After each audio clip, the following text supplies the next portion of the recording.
Ah, eu tinha 9 anos de idade, meus pais moravam na roça e eu tive paralisia infantil.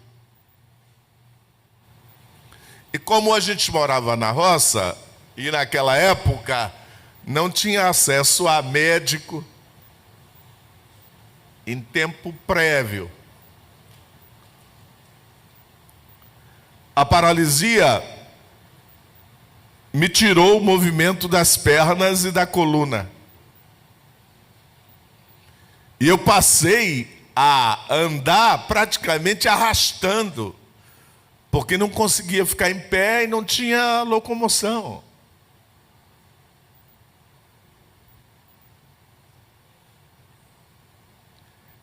E os traumas não me visitaram, vieram morar em mim. A notícia que a gente traz é boa ou é ruim? Boa ou ruim? Boa. Pergunto de novo, é boa ou é ruim? Boa. É boa. É uma notícia nova e boa. Sim ou não? Sim.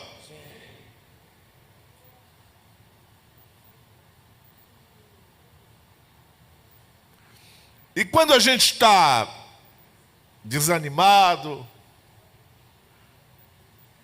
mal-humorado, sem vontade,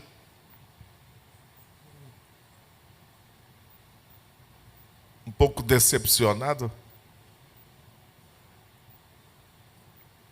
que mensagem é a nossa?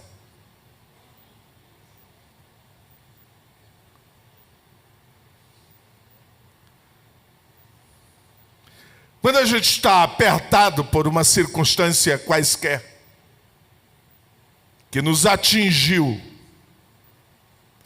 que mensagem é a nossa? Quando a gente está num ente de calvário, sendo apertado como oliva, que mensagem é a nossa?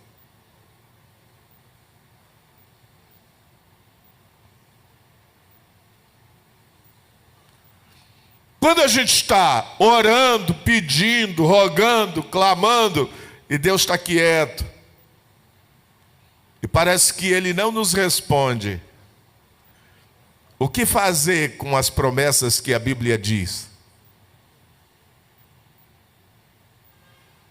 Eu estou falando de você pessoalmente.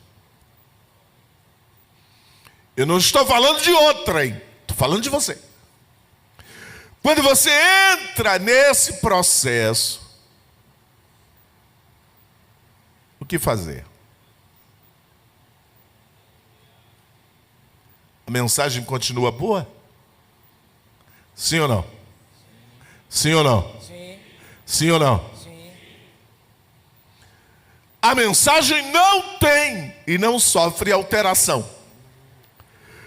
Mas o mensageiro sofre ou não sofre? Sofre. Sim ou não? Sim. Sim ou não? Sim. E como é que o mensageiro vai pronunciar essa mensagem com a qualidade que a mensagem tem, sem deixar que a mensagem perca em qualidade? Se a mensagem passa pela nossa razão, pela nossa consciência, pela nossa emoção, pelo nosso sensitivo. Pergunto: quem de nós aqui, obreiros e obreiras, já não fomos ao púlpito da igreja de cara feia? Quem nunca foi, levante a mão.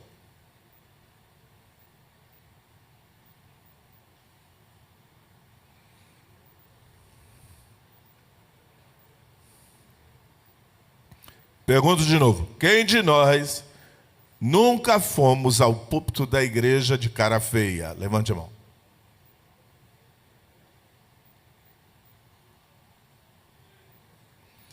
Quem já foi, diga amém.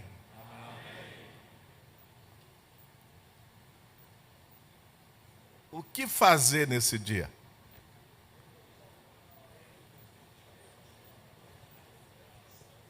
O que fazer?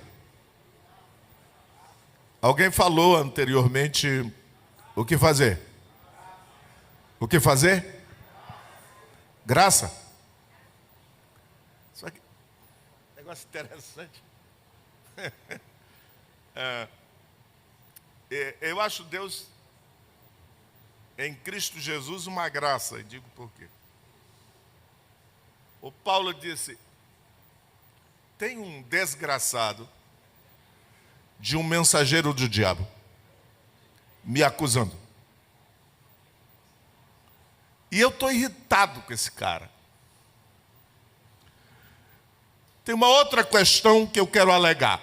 Eu já orei 3 vezes, pedindo que esse mensageiro seja afastado, neutralizado, e não fale mais sobre essa questão. Aí Jesus chega e diz: de fato, o mensageiro não presta, é um desgraçado, serve ao diabo. É isso? É isso? Jesus não discute o mensageiro, dá uma receita: a minha graça. Está dizendo para o Paulo: tira os olhos do mensageiro, fixa os olhos na minha graça. Porque a nossa questão é que a gente quer pegar o mensageiro e espancar o cara. E ele está acusando. Jesus não está nem aí para mensageiro. Jesus diz: a minha graça te basta. Então, de quando em quando o mensageiro vem. Ele diz: tu não tem condição. Tu nem obreiro devia ser. Veja quem tu eras, como tu eras, onde tu estavas, o que tu fizeste. Cara, não dá para ti. Aí Jesus chega e diz: a minha graça. Para que eu continue proclamando a palavra dele, informando com a palavra dele, propondo a palavra dele, falando a palavra dele, pregando a palavra dele. Ou seja, ele não abre mão desse objetivo. Eu tinha 9 anos de idade, meus pais moravam na roça e eu tive paralisia infantil. E como a gente morava na roça, e naquela época não tinha acesso a médico em tempo prévio, a paralisia me tirou o movimento das pernas e da coluna. E eu passei a andar praticamente arrastando, porque não conseguia ficar em pé e não tinha locomoção.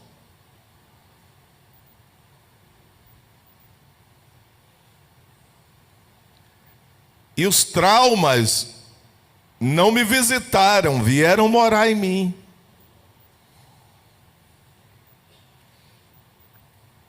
E os entes negativos passaram a habitar em mim.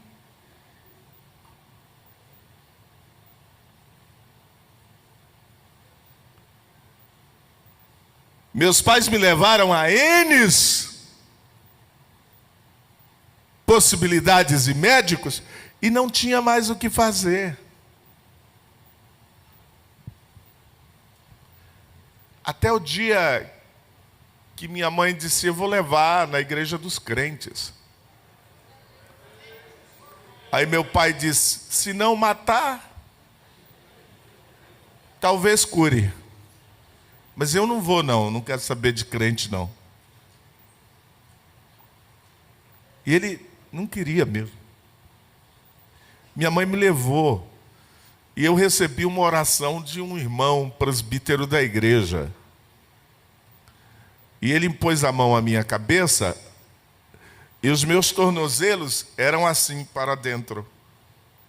Durante a oração, os tornozelos vieram para fora. Escuta,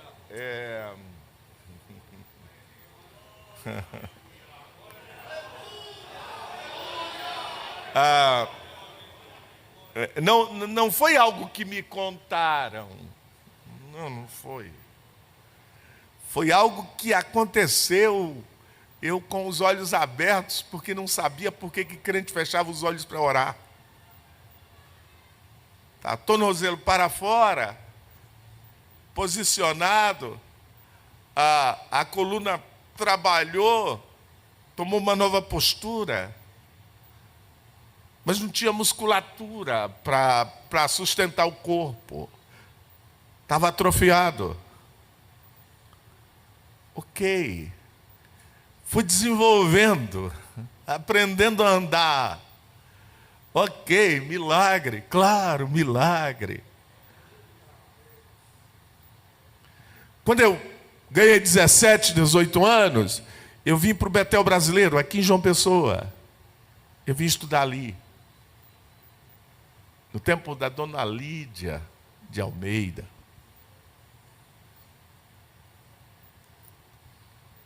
E ali, aprendendo teologia, eu configurei o seguinte: agora Jesus vai me curar.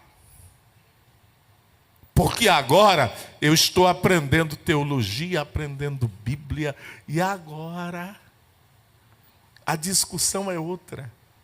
Eu fiquei 4 anos ali, discutindo, orando embaixo do pé de manga, falando e dizendo para o Senhor: termina a obra que tu começou. E ele não falava nada.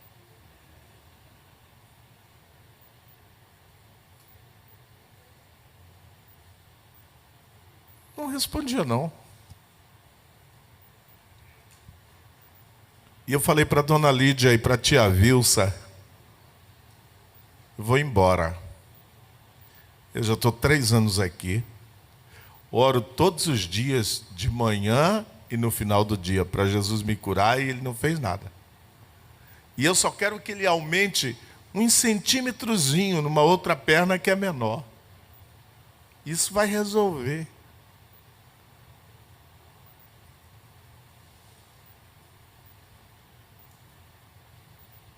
E ela falou: você é livre, meu filho, eu não posso te impedir. Só que se você for embora é porque você não tem chamada. Porque as velhas não paparicavam não, elas batiam para valer. E eu resolvi que ir embora.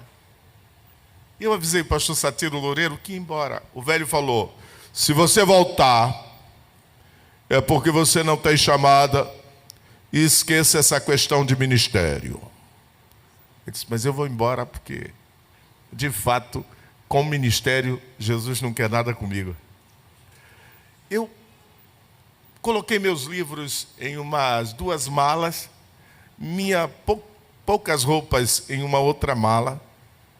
Fui lá na Varing, comprei uma passagem que naquele tempo era um valor enorme. Voltei para o último devocional para me despedir do pessoal. E aquele irmão, Gilberto Norman Pickering, estava dando aula para a gente de grego e também de discipulado. O velho saiu lá da frente, veio vindo pelas cadeiras, conversando, ele gostava disso. E falando e justificando o que estava na lousa.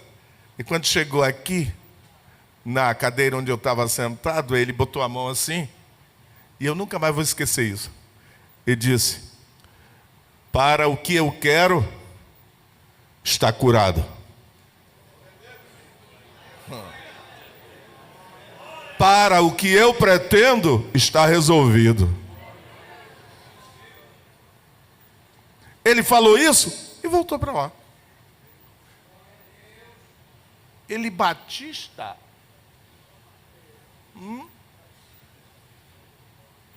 Profetizando. Hã?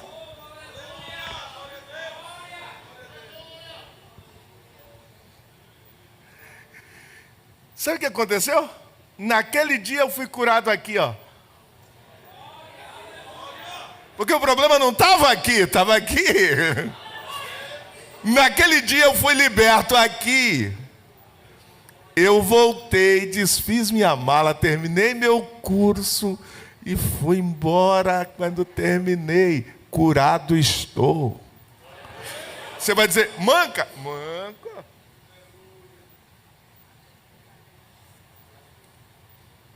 De quando em quando chego em algum lugar do Brasil e alguém diz assim, aí eu olho e digo,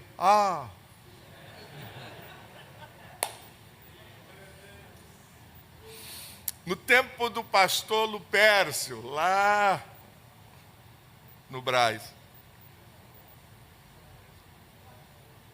eu fui pregar lá e o líder dos jovens veio me apanhar no aeroporto de Congonhas. E eu tenho um hábito, eu não gosto de viajar usando terno e gravata. Eu gosto de viajar com uma camiseta, uma calça jeans, um tênis All-Star, porque me dá maior segurança para me locomover e tudo mais. E aí o rapaz me recebe, e quando ele me recebe, ele diz, é você? Eu disse, sou eu. Aí ele falou, tá, o carro tá ali. Eu estava com a mala sobre um carrinho, continuei empurrando. Aí fui até lá, aí embarquei, aí no caminho, na marginal, ele falou comigo assim, pastor, quando a gente fala com o senhor, a gente não imagina que você tenha uma deficiência, tenha uma limitação. Mas eu sou o coordenador, eu tenho o dever de lhe informar o seguinte, caso o irmão perceba que não vai conseguir desempenhar o trabalho para o qual foi convidado, o senhor pode nos comunicar, o senhor não terá prejuízo da sua oferta, o senhor não terá nenhum prejuízo, e nós entendemos Irmãos, eu fiquei tão irado com aquele cara, eu perdi a paz com ele. Ele me levou para um hotel excelente. Ele disse, pastor, tem almoço aí, tem café aí, como que dizendo, fica aí. Eu fiquei lá. Eu fui orar com ira. Você já orou irado?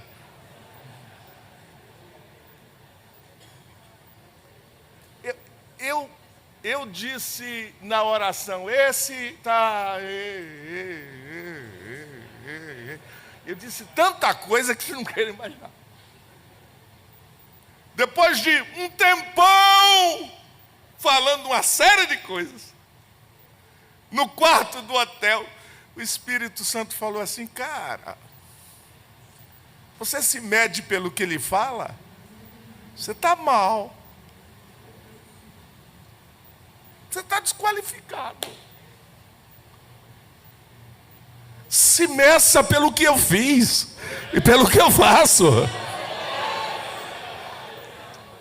Eu fui orando. Chegou num estágio que o Espírito me tomou num estado de graça tão excelente que quando eu fui para a igreja, eu sabia exatamente o que Deus iria fazer. Chegando lá, o irmão Lupércio deu uma olhada assim e pensou as mesmas coisas que o menino. Quando eu assumi a palavra, fiz a fala. Uns 30 minutos que eu estava ministrando, Jesus começou a batizar crente com o Espírito Santo, em tudo que era canto daquele templo. Porque eu estava tomado por graça. Quando eu encerrei a mensagem, tinha gente ajoelhada em tudo que era banco. E aqui atrás, os obreiros todos ajoelhados. Aí eu disse: irmãos, eu quero agradecer e retorno para minha cidade amanhã. Porque o cara tinha me dito: se quiser ir embora, pode ir. O velho se levantou, veio aqui e disse: não, você vai ficar até domingo, hoje é sexta-feira, que ir embora amanhã. Eu disse: é que esse cara aqui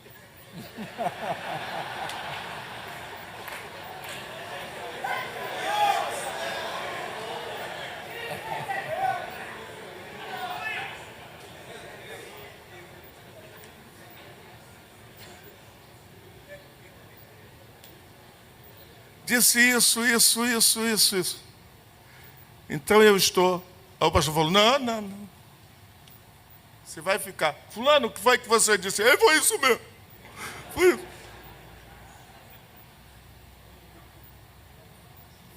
O cidadão que disse isso se tornou meu amigo. E ele foi várias vezes a Santa Catarina e me ligou: estou no aeroporto, vem me buscar.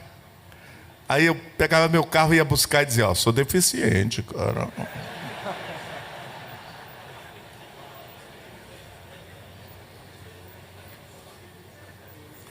Eu estou falando para você o seguinte: eu tenho essa limitação visível aqui, mas qual é a sua?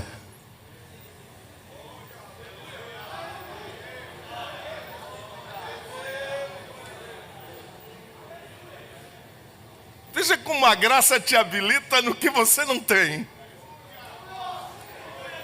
E a nossa mensagem tem que ser mensagem de habilitação. De pessoas que dizem não ter condicionamentos. É o Cristo que morreu por você, ressuscitou e vive em você, que te habilita para ser ministro de uma nova aliança. Quantos podem louvar ao nome do Senhor por isso?